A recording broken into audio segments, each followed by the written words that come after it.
Welcome to BA Karekar YouTube channel. आप सभी का स्वागत है आपके अपने यूट्यूब चैनल बीए करेकर में। आपको बता दूं कि ये क्वेश्चन पेपर है प्रोफेसर रज्जू भैया स्टेट यूनिवर्सिटी का इलाहाबाद में स्थित है विश्वविद्यालय। और इसका ये क्वेश्चन पेपर है एजुकेशन का, बीए फिफ्थ सेमेस्टर का ये पेपर है। आप देखिए BA fifth semester third year BA fifth semester 2023-24 में पेपर हो रहे हैं। और आपको बता दूं कि ये पेपर बहुत ही महत्वपूर्ण है उन सभी छात्र छात्राओं के लिए जिनकी परीक्षाएं अभी नहीं हुई हैं, उनमें भी यही प्रश्न आने वाले हैं। तो इसीलिए इन प्रश्नों को आप तैयार कर लीजिएगा। इसमें जितने भी प्रश्न पूछे गए हैं वो सारे के सारे प्रश्न हमने मॉडल पेपर में ऑलरेडी बता रखे हैं। हमारा एक दूसरा चैनल है शुक्ला स्टडी पॉइंट, तो उस पर मैंने मॉडल पेपर बनाया था। उसमें सारे प्रश्नों को एक प्रकार से मैंने रखा था और उनके उत्तर को भी बताया था। वही सारे प्रश्न आपके मॉडल पेपर में जो मैंने रखे थे वही आपके क्वेश्चन पेपर में पूछ लिए गए हैं। तो आप यही नहीं, ये तो हो गया आपका प्रोफेसर रज्जू भैया स्टेट यूनिवर्सिटी का पेपर। एक पेपर और हुआ है वीर बहादुर सिंह पूर्वांचल विश्वविद्यालय का। वीर बहादुर सिंह पूर्वांचल विश्वविद्यालय जो है वो जौनपुर में स्थित है, उसका भी पेपर हुआ है। उसको मैंने शुक्ला स्टडी पॉइंट पर उस पेपर को अपलोड किया है। वहां पर भी आप देखेंगे कि सारे के सारे प्रश्न हमारे मॉडल पेपर से आए हुए हैं। तो कोई जरूरी नहीं कि एक विश्वविद्यालय के क्वेश्चन पेपर मैच होते हैं। मैं सारे विश्वविद्यालय के सिलेबस को देखता हूँ, सभी का सिलेबस सेम ही है। चूंकि जो नई शिक्षा नीति आई है उसके अकॉर्डिंग सभी विश्वविद्यालय का सिलेबस स्टेट यूनिवर्सिटी का सभी का सेम ही है, ठीक है। और ऐसी स्थिति में अच्छी बात ये है, ये उन छात्र छात्राओं के लिए बड़ा अच्छा है जो जिनकी परीक्षाएं बाद में होने वाली हैं, ठीक है। उनमें क्या होगा कि भाई आप पेपर पहले से देख लेंगे, इसकी प्रैक्टिस कर लेंगे, आप बड़े अच्छे तरीके से अपनी परीक्षा दे पाएंगे। आइए देखते हैं कौन कौन से प्रश्न पूछे गए थे। एजुकेशन का पेपर नंबर 1 एजुकेशनल असेसमेंट आपको यहाँ पर देखना है, ठीक है। 2 घंटे की परीक्षा थी, 75 नंबर का पूर्णांक था। यहाँ पर आपको निर्देश दिया गया। निर्देश जो दिया गया वो सभी लोग आप जानते ही हैं। निर्देश ये है कि भाई 3 खंडों में आपका पेपर बटा हुआ होगा, ए बी सी, ठीक है। और खास करके यहाँ पर आप देख सकते हैं कि जो खंड आपका आ है उसकी अगर बात करें तो उसमें आपको 9 नंबर मिलेंगे उससे, यानी कि 3 क्वेश्चन करने हैं। तीन नंबर के एक प्रश्न है, 5 प्रश्न आपको दिए जाएंगे, उनमें से केवल 3 प्रश्न करने हैं। खंड बा में आप देखेंगे 7 क्वेश्चंस मिलेंगे, उनमें से केवल तीन या चार प्रश्न आपको करने हैं। 9 नंबर का एक प्रश्न है वो, तो इस तरीके 36 मिलेगा। खंड सा में आपको 2 प्रश्न करने हैं, 4 क्वेश्चन दिए जाएंगे, उनमें से 2 करने हैं। एक नंबर मतलब एक प्रश्न का नंबर आपका 15 है, ठीक है। ये बात ध्यान रखेंगे। 475 शब्दों में लिखना है, 225 शब्दों में लघु उत्तरीय लिखना है और 50 शब्दों में अति लघु उत्तरीय प्रश्नों का उत्तर लिखना है। ये प्रोफेसर रज्जू भैया स्टेट यूनिवर्सिटी में बताया जाता है। बाकी विश्वविद्यालय में सेम लगभग यही होता है।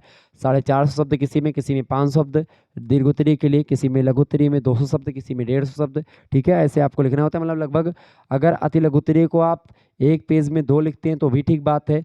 लघु उत्तरीय को आप 3 पेज देते हैं या 2 पेज देते हैं तो मतलब 3 पेज आप देते हैं, बड़ी ज़बरदस्त बात है लघु उत्तरीय को।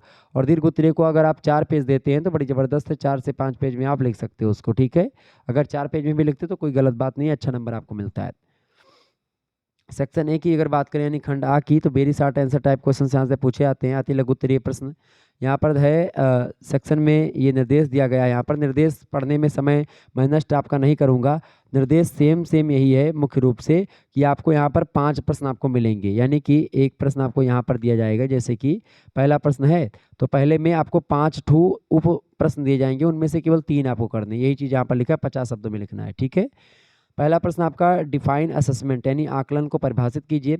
बहुत ही महत्वपूर्ण प्रश्न है। आकलन की परिभाषा, मूल्यांकन की और मापन की सभी की परिभाषा मैंने दी है और निश्चित तौर पर आप लोगों ने उसको पढ़ा भी होगा। तो मॉडल पेपर आप देख लीजिएगा शुक्ला स्टडी पॉइंट वाला, उसमें क्लियर हो जाएगा। बाकी महासंग्राम वीडियो जल्दी आ जाएगी। अगला प्रश्न है व्हाट इज पर्सनालिटी, व्यक्तित्व क्या है। व्यक्तित्व की परिभाषा मैंने विस्तार समझाई है, ये भी प्रश्न आपका पूछ लिया गया। तीसरा प्रश्न है right the names of 2 levels of measurement, मापन के 2 स्तरों के नाम लिखें। मापन के कई स्तर हैं, उनमें 2 स्तरों के नाम या 2 स्तरों के बारे में मैंने ऑलरेडी आपको समझा रखा है, वो भी हो गया। चौथा प्रश्न आपसे पूछा गया था व्हाट इज इंटेलिजेंस, बुद्धि क्या है, बुद्धि लब्धि क्या है। सब कुछ मैंने आपको समझा रखा है। तो बुद्धि के बारे में विस्तार से मैंने आपको बताया, बुद्धि की परिभाषा भी बताई है, बुद्धि कैसे मापी जाती है, सब कुछ मैंने आपको बताया। तो ये बड़े आसान तरीके से आप लोग इसको जान पाते, लिख दिए होंगे। अगला है what do you understand by individual test, व्यक्तिगत परीक्षण जो होता है उससे आप क्या समझते हैं, ये भी मैंने आपको समझाया। देखिए 5 के 5 प्रश्न अति लघु उत्तरीय के पूछे गए हैं हमारे मॉडल पेपर से ही, ठीक है। इसके अलावा एक ही मॉडल पेपर बनाया, उसी से सब आ गया है। ऐसा नहीं कि 4-5 मॉडल पेपर मैंने दिए हैं, एक ही मॉडल पेपर दिया, उसी से सब आ गया है। और भी मॉडल पेपर मैं दे दूंगा, कोई चिंता करने की बात नहीं। बाकी इन प्रश्नों को आप जरूर पढ़ लीजिएगा। ठीक है। सेक्शन बी की बात करें अखंड बाग की, शॉर्ट आंसर टाइप क्वेश्चन पूछे जाते हैं, लघु उत्तरीय प्रश्न। अगर इसकी बात करें तो निर्देश में वही सारी चीज़ें दी गई हैं। इसमें निर्देश में कहा गया है, क्या निर्देश में कहा गया है कि भाई आपको केवल एक प्रश्न यहाँ पर दिए गए हैं, उसके 7 उप प्रश्न हैं, उन 7 में से केवल आपको 4 उप प्रश्न करने हैं। एक प्रश्न का नंबर है 9, ठीक है। 225 शब्दों में एक प्रश्न का उत्तर आपको लिखना है। यही चीज़ यहाँ पर दी गई है हिंदी अंग्रेजी में, ठीक है। दूसरे प्रश्न में आप देखें, जो पहला प्रश्न है आपका, what is the difference between measurement and evolution, मापन और मूल्यांकन में क्या अंतर है, विस्तार से मैंने आपको समझाया है।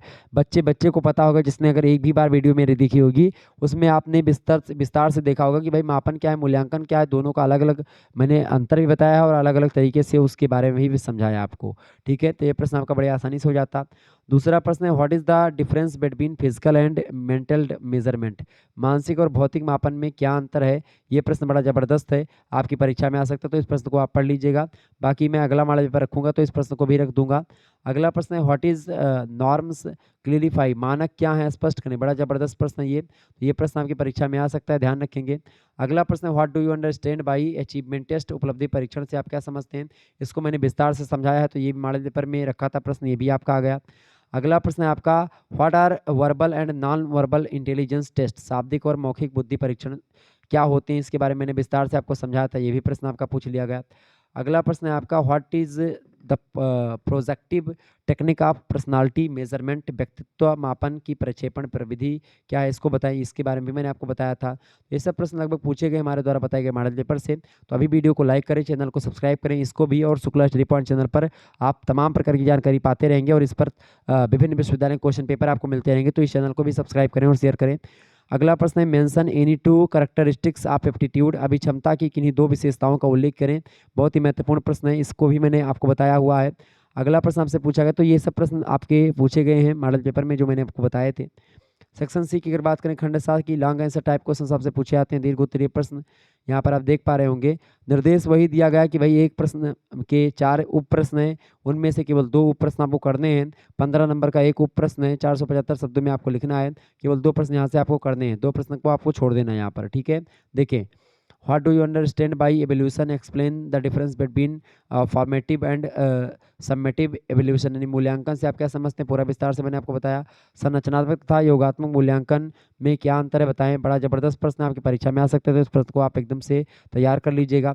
अगला प्रश्न है दूसरा number, define psychological test and explain the,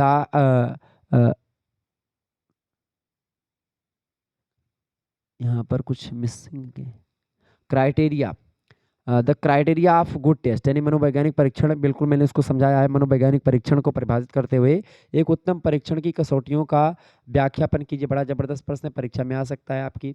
अगला प्रश्न है, what do you understand by intelligence test, mention the main features of individual intelligence test and group intelligence test, बढ़िया प्रश्न है, परीक्षा में इसको मैंने बताया है। बुद्धि परीक्षण से आप क्या समझते हैं, ठीक है। अब व्यक्तिगत बुद्धि परीक्षण और सामूहिक बुद्धि परीक्षण की मुख्य विशेषताओं को बताएं, इसको मैंने आपको बताया हुआ है। आगे देखेंगे, अगला प्रश्न है, चौथा प्रश्न है, what is personality, mention the it's type and discuss the factors affecting personality, यानी व्यक्तित्व क्या है, इसके प्रकारों का उल्लेख करते हुए व्यक्तित्व को परिभाषित करने वाले कारकों की विवेचना करें।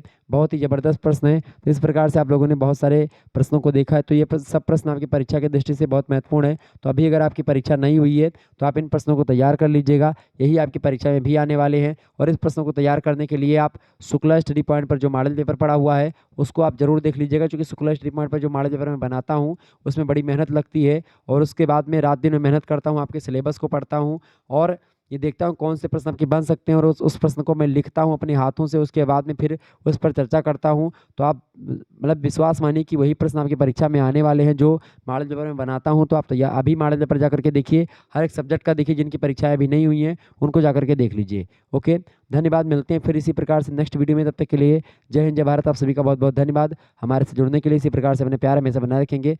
बहुत बहुत धन्यवाद आप सभी का।